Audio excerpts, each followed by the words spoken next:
দাঁড়ান। জি, আপনি অফিসে সোয়েটার পরে আসছেন? হ্যাঁ, সোয়েটার পরে আসবেন না। ওকে। আর কালকে থেকে দাড়ি ছোট করে আসবেন। কেন? কারণ দাড়ি সহ আপনাকে ভাল লাগে না। ও, কাল থেকে সময় মতো আসবেন।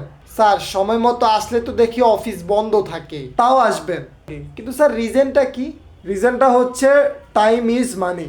ও আচ্ছা। আর টাইও পরে আসবেন। ওকে। আর হ্যাঁ, টাইয়ের নট যাতে বেকাতারা না হয়, মাঝ বরাবর যাতে থাকে। ঠিক আছে। আর আরেকটা জিনিস লক্ষ্য রাখবেন, আপনি যখন দাঁড়াবেন আপনার টাই যেন আপনার বেল্টের বোকলটা কভার করে, এই মাপের টাই লাগাবেন। ওকে।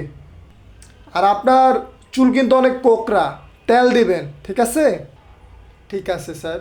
আরেকটা জিনিস লক্ষ্য রাখবেন যাতে আপনার চুল এদিক ওদিকে না উড়ে, ঠিক আছে? ওকে স্যার, তাহলে আমি চুল কেটে আসবো।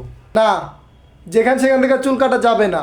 আমাদের অফিসের নিজস্ব নাপিত আছে, সেখান থেকে আপনাকে চুল কাটতে হবে। ঠিক আছে স্যার, বাট এটা কি ফ্রি? না, এটা ফ্রি না। এর জন্য আপনার মাসে 300 টাকা দিতে হবে। স্যার, এটা একটু কমানো যায় না?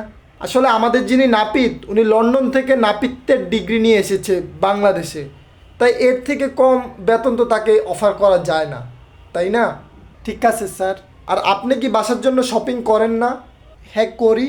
এটা কিন্তু এখন থেকে আমাদের অফিস থেকেই করতে হবে। কিন্তু কেন স্যার? অফিসের কিছু নিয়মকানুন আছে না, এই জন্য। স্যার, আমি না জবটা ছাড়তে ইচ্ছুক। জব ছাড়তে ইচ্ছুক? এটা তো অবশ্যই আপনাকে জব ছাড়ার 50 বছর আগে জানাই দিতে হবে। This is not fair sir. Who care? I hate your system.